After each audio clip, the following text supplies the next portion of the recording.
ओम शांति। आज है 17/2/2025 के बाबा के मीठे महावाक्य।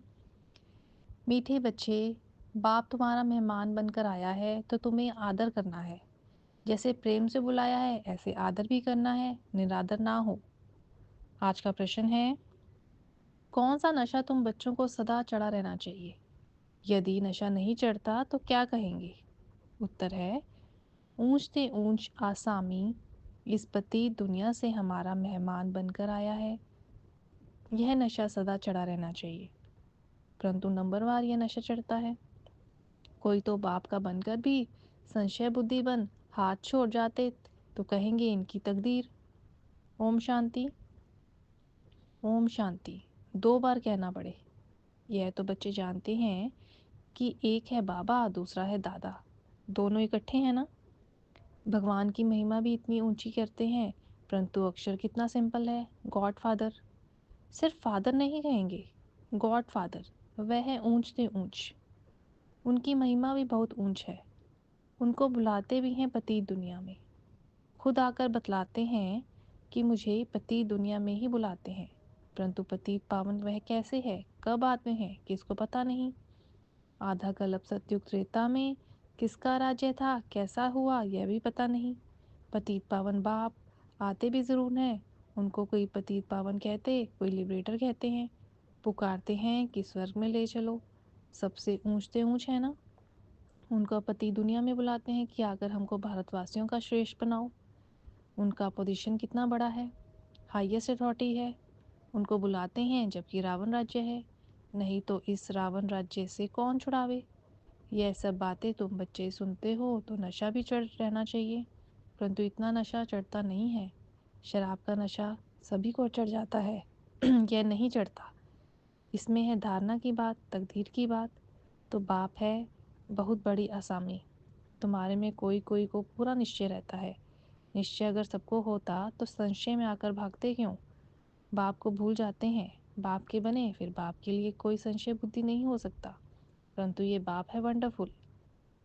गायन भी है, आश्रयवत बाबा को जानती, बाबा कहती ज्ञान सुनती, सुनावंती। अहो माया फिर भी संशय बुद्धि बनावंती। बाप समझाते हैं, इन भक्ति मार्ग के शास्त्रों में कोई सार नहीं है। बाप कहते हैं मुझे कोई भी जानते नहीं। तुम बच्चों में भी मुश्किल कोई ठहर सकते हैं। तुम भी फील करते हो कि यह याद स्थायी ठहरती नहीं है। हम भी आत्मा बिंदी हैं, बाबा भी बिंदी। वह हमारा बाप है, उनको अपना शरीर तो है नहीं। कहते हैं मैं इस तन का आधार लेता हूँ, मेरा नाम शिव है। मुझ आत्मा का नाम कभी बदलता नहीं है। तुम्हारे शरीर का नाम बदलते हैं, शरीर पर ही नाम पड़ते हैं। शादी होती है तो नाम बदल जाता है, फिर वह नाम पक्का कर लेते हैं। तो अब आप कहते हैं तुम यह पक्का कर लो कि हम आत्मा हैं। यह बाप ने ही परिचय दिया है कि जब जब अत्याचार और गलानी होती है तब तब मैं आता हूँ। कोई अक्षरों को भी पकड़ना नहीं है। बाप खुद कहते हैं मुझे पत्थर भीतर में ठोक कितनी गलानी करते हैं, यह भी नई बात नहीं। कल्प कल्प ऐसे पतित बन और गलानी करते हैं, तब ही मैं आता हूँ। कल्प कल्प का मेरा पाठ है, इसमें अदली बदली हो नहीं सकती। ड्रामा नोंद है ना। तुमको कोई कहते हैं सिर्फ भारत में ही आता है, क्या भारत ही से स्वर्ग बनेगा? हाँ, यह तो अनादि अविनाशी पाठ हो गया।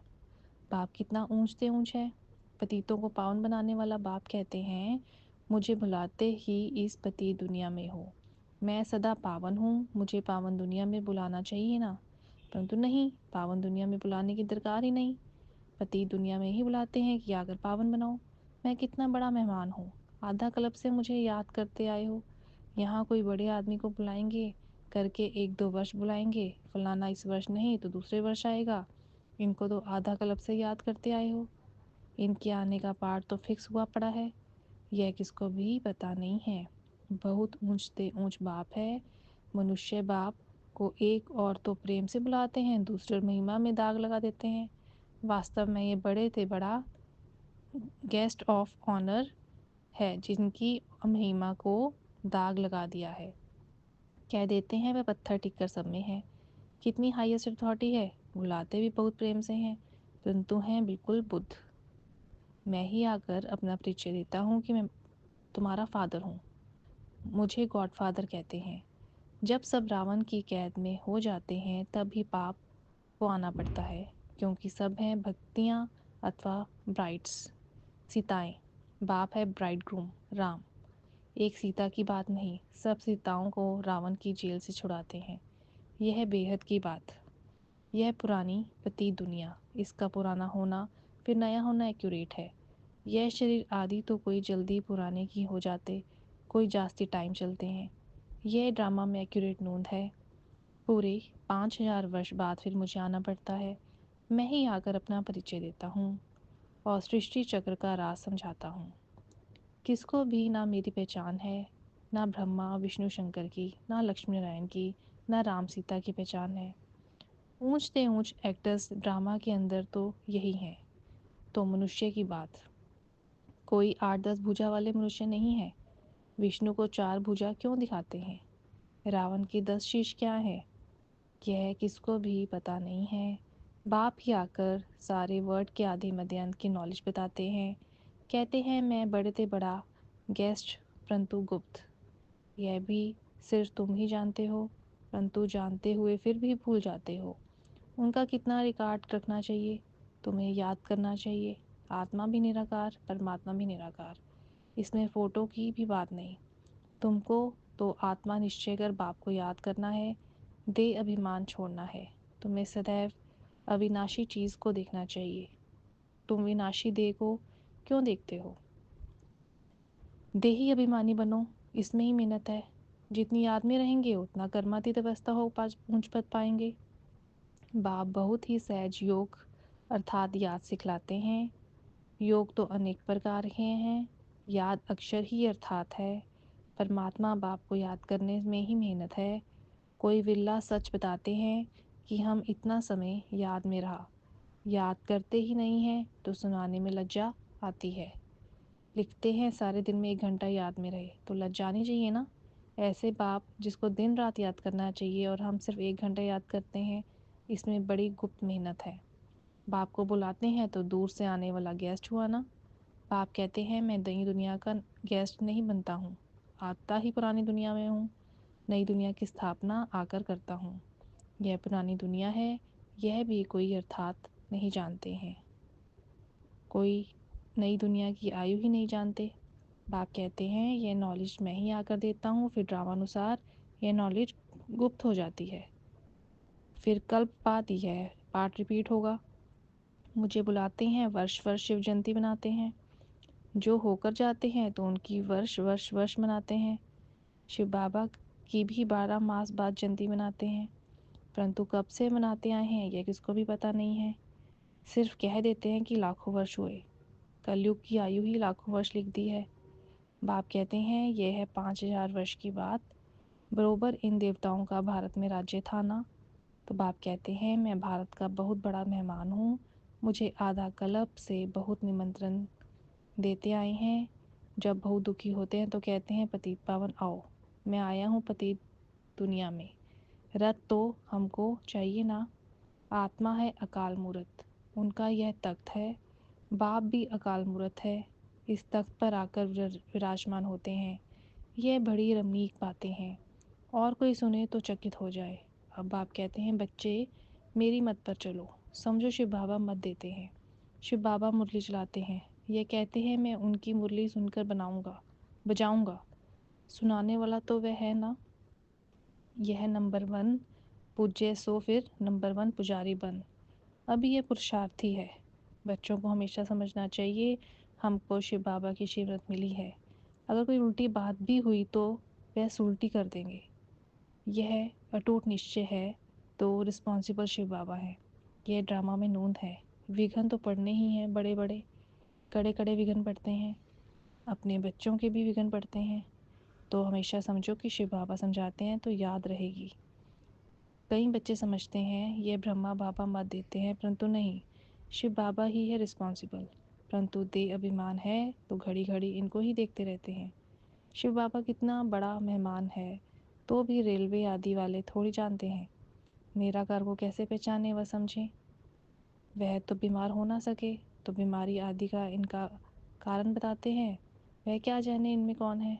तुम बच्चे भी नंबरवार अब जानते हो। वह सभी आत्माओं का बाप है और फिर प्रजापति मनुष्यों का बाप। तो यह दोनों कितने बड़े गेस्ट हो गए। बाप कहते हैं मुझे कुछ होता है, ड्रामा में नूंद है। मैं भी ड्रामा के बंधन में बंधा हुआ हूँ। नूंद बिगर कुछ कर नहीं सकता हूँ। माया भी बड़ा दुष्टर है। राम और रावण दोनों का पाठ है। ड्रामा में रावण चैतन्य होता है तो कहता मैं भी ड्रामा अनुसार आता हूँ। यह दुख और सुख का खेल है। सुख है नई दुनिया में, दुख पुरानी दुनिया में। नई दुनिया में थोड़े मनुष्य, पुरानी दुनिया में कितने ढेर हैं। प्रतीत पावन बाप को ही बुलाते हैं कि अगर पावन दुनिया बनाओ, क्योंकि पावन दुनिया में बहुत सुख था, इसलिए कल्प कल्प पुकारते हैं। बाप सबको सुख देकर जाते हैं। अभी फिर पार्ट रिपीट होता है। दुनिया कभी खलास नहीं होती, खलास होना इम्पॉसिबल है। समुंदर भी दुनिया में है ना, यह थर्ड फ्लोर तो है ना। कहते हैं जलमयी पानी पानी हो जाता है, फिर भी पृथ्वी फ्लोर तो है ना, पानी भी तो है ना। पृथ्वी फ्लोर कोई विनाश नहीं हो सकता। जल भी इस फ्लोर में होता है। सेकंड और फर्स्ट फ्लोर, सूक्ष्म वतन और मूल वतन में तो जल होता नहीं। यह बेहद सृष्टि के 3 फ्लोर हैं, जिसको तुम बच्चों के सिवाय कोई नहीं जानते। यह खुशी की बात सबको खुशी से सुनानी है। जो पूरे पास होते हैं उनका ही अतीन्द्रिय सुख गाया हुआ है। जो रात दिन सर्विस कर तत्पर हैं, सर्विस ही करते रहते हैं, उन्हें बहुत खुशी रहती है। कोई कोई ऐसे दिन भी आते हैं जो मनुष्य रात को भी जागते हैं, परंतु आत्मा थक जाती है तो सोना होता है। आत्मा के सोने से शरीर भी सो जाता है। आत्मा ना सोए तो शरीर भी ना सोए। थकती आत्मा है। आज मैं थका पड़ा हूँ, किसने कहा? आत्मा ने।